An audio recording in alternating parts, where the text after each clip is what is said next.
있습니다.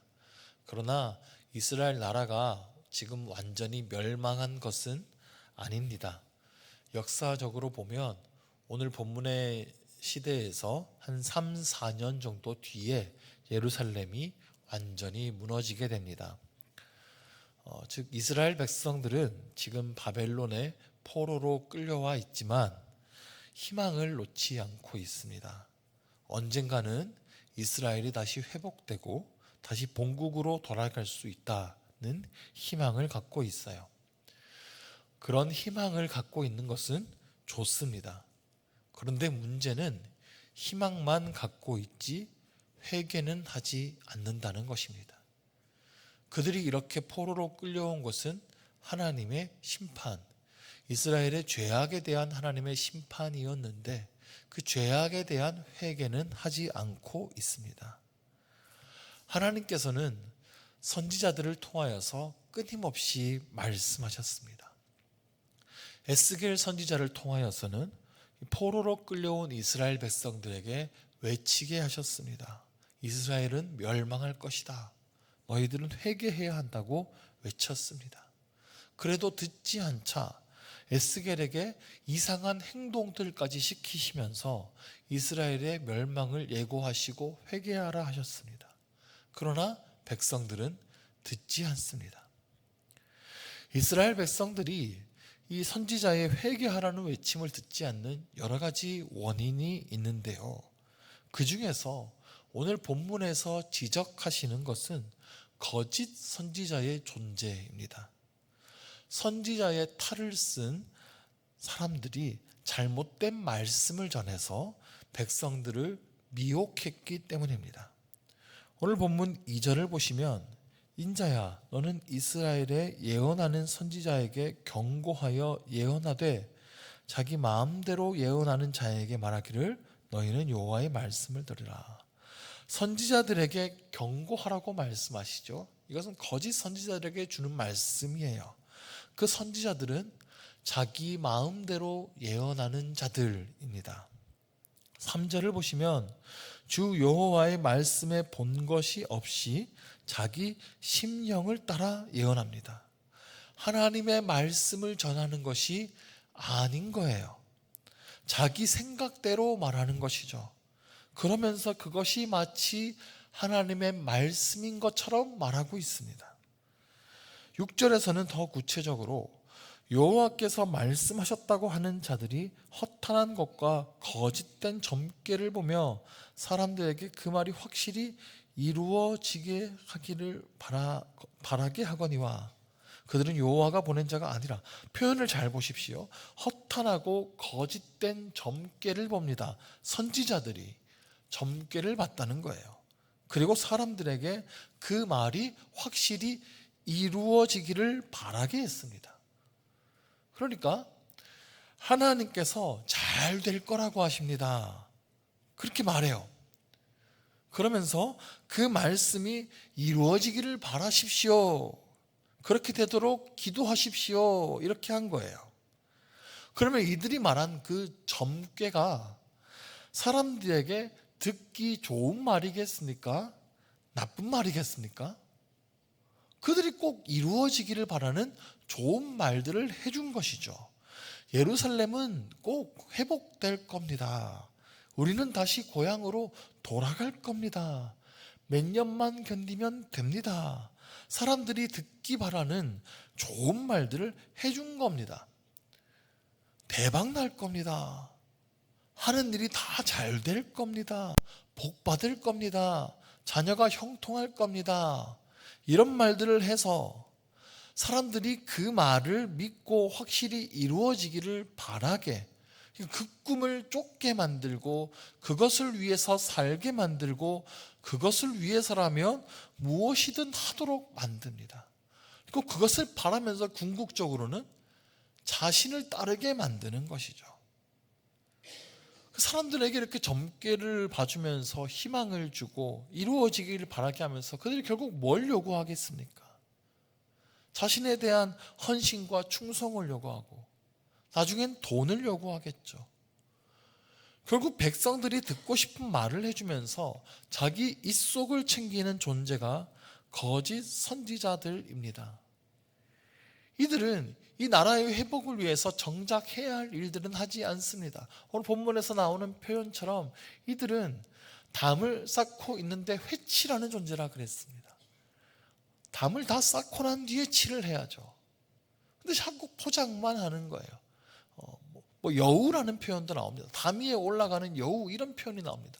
정작 그들이 하는 일은 없지만 자꾸 거기 가서 그럴듯하게 치라는 일만 하는 것이죠.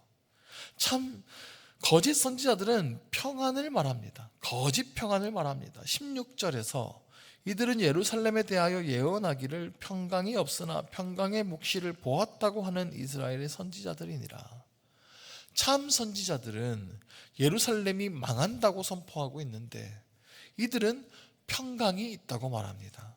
이들도 묵시를 보았다고, 그러니까 하나님께서 말씀하셨다고, 하나님께서 보여주셨다고 말하는 거예요. 걱정하지 말라고, 하나님께서 예루살렘을 지켜주실 거라고 말했습니다. 그러면 참 선지자와 거짓 선지자의 말들 중에 누구의 말이 백성들에게 더 듣기 좋겠습니까? 거짓 선지자들은 백성들이 듣고 싶은 말을 계속 해주었어요. 하나님의 말씀이 아니라 자기의 마음대로 평안을 외쳤습니다. 그렇게 해서 백성들의 마음을 얻었고 재산도 얻은 거예요. 그 말을 듣고 의지한 이스라엘 백성들의 신앙은 해이해졌습니다. 회개하지 않습니다. 이 거짓 선지자들에게 가면 회개하라는 말을 듣지 않아도 되니까 편안한 거예요. 그리고 에스겔과 같은 회개하라고 외치는 참 선지자들의 말을 듣지 못하게 막은 것입니다.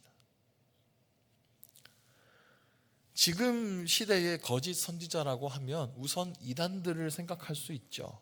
하나님의 말씀이 아니라 자기 마음대로 이야기하고 하나님께로부터는 멀어지게 한다는 점, 그리고 거짓말로 눈을 가리워서 바른 하나님의 말씀을 듣지 못하게 한다는 점, 그리고 하나님의 말씀을 빙자해서 자기 뱃속을 채운다는 점에서는 일치합니다. 그런데 오늘 본문의 이 거짓 선지자들과 이단들의 차이점이 하나 있어요. 거짓 선지자들은 거짓 평안을 외쳐서 백성들을 해이해지게 만들었다는 점입니다. 이단들은요, 절대 자기 교인들을 해이해지게 만들지 않습니다. 오히려 종말을 더욱 강조해서 성도들이 가진 모든 것을 다 바치게 만듭니다. 이 땅에서의 삶을 다 거절하고 오직 그 자기에게만 충성하게 만들죠. 충성하지 않으면 임박한 심판의 날에 천국에 가지 못한다고 겁박하죠. 이단들이 종말을 하도 강조하는 통에 기존 교회에서 종말을 강조하면 이상해 보이기까지 합니다. 그런데 예수님은 분명히 다시 오십니다. 그리고 재림의 날은 결코 머지 않았습니다. 우리는 종말에 대한 태도를 분명히 해야 합니다. 예수님께서 곧 다시 오신다고 이 땅에서의 삶이 의미 없는 것은 절대 아닙니다. 우리는 이 땅에서의 삶에 마지막까지 최선을 다해야 합니다. 오늘이 주어진 마지막 날이어도 후회 없도록 최선을 다해 살아야 하는 것입니다. 내게 주어진 삶, 내게 주어진 오늘의 시간, 내게 주어진 사람들에게 최선을 다해야 하는 것이죠. 이 땅의 삶을 포기하게 하는 것은 결코 건전한 종말론이 아닙니다. 자, 그런데 성도들을 해이해지게 만드는 선지자들은 지금도 있습니다. 안타깝게도 교회 안에 있습니다. 평안을 말하고 형통을 말하고 물질적 축복을 말합니다. 예수 믿으면 다 잘되고 예수 믿으면 돈도 많이 벌고 예수 믿으면 평안이 온다고 말합니다. 듣기가 얼마나 좋습니까?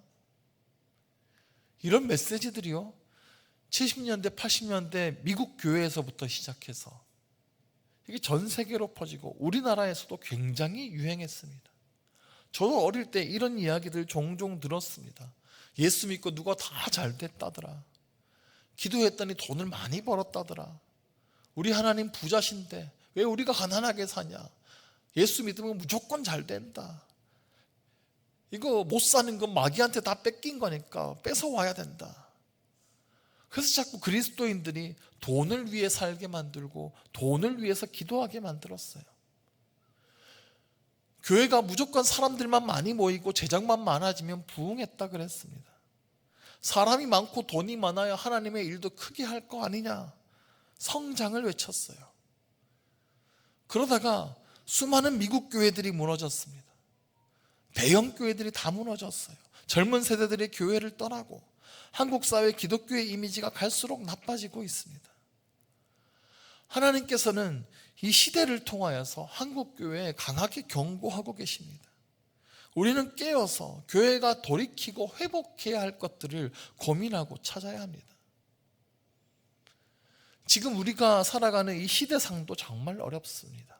출산율도 바닥을 치고 있고 고령화는 심각해지고 있습니다. 이대로 가면 불과 몇십 년 뒤에 이 나라는 인구 문제로 인해서 심각한 위기를 당하게 될 것입니다. 교회도 같은 위기를 겪게 될 것입니다. 이럴 때에 다 잘 될 겁니다. 하나님 축복하실 겁니다. 이런 말들이 듣기는 좋습니다.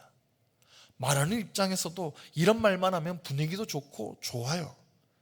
그러나 마지막 때가 가까워왔습니다. 심판이 가까워왔습니다. 지금 위기입니다. 회개해야 합니다. 깨어 있어야 합니다. 준비해야 합니다. 이런 말들은요, 별로 듣기에 좋지 않습니다. 아멘도 별로 안 나옵니다. 그런데 무엇이 정말 우리에게 필요한 말씀이겠습니까? 그리고 하나님이 정말 말씀하시고자 하는 것이 어떤 말씀이겠습니까? 믿는 자들에게 회개하라, 깨어 있어라, 심판이 가까웠다 하는 것은, 종말이라고 하는 것은 심판이 아니라 구원입니다. 우리가 이러한 말씀들을 기쁨으로 받아들여야 하고, 죄악으로부터 더욱 자신을 지키기 위해서 힘써 나가고 변화시켜 나가는 것이 성도의 마땅한 자세입니다. 위기가 찾아왔다면 이 위기를 어떻게 극복할 것인지 기도하며 하나님의 말씀 안에서 돌이키고 대책을 세워나가는 것이 성도의 지혜인 것입니다. 무조건 희망을 말한다고 좋은 것이 아닙니다. 예수님께서 다시 오시는 날에 참과 거짓은 분명히 드러날 것입니다. 오늘 말씀의 경고처럼 이 거짓 선지자들, 거짓을 쫓던 사람들은 하나님의 심판을 받게 될 것입니다. 하나님의 말씀과 하나님의 뜻을 쫓던 사람들이 하나님의 나라에 들어가게 되는 것입니다. 우리는 마음을 열고 하나님의 말씀을 들어야 합니다. 마지막 한 사람까지 회개하고 돌이키기를 원하시는 하나님의 애타는 외침을 들어야 합니다. 우리의 마음과 삶을 돌이킬 수 있기를 바랍니다. 이 하나님의 말씀을 들으시고 깨어 그날을 준비할 수 있게 되기를 간절히 원합니다. 세상이 아무리 어려워도요, 여전히 하나님에게는 희망이 있습니다. 우리가 하나님께로 돌이키고 하나님의 경고의 말씀을 듣는다면, 지금은 비록 어렵고 힘들지라도, 그리고 그 말씀을 듣는 우리의 마음은 어려울지라도 그 말씀에 순종하고 따라갈 때에 하나님께서 회복을 주시고 영원한 영광과 기쁨을 허락하여 주실 것을 믿으시기 바랍니다. 기도하겠습니다.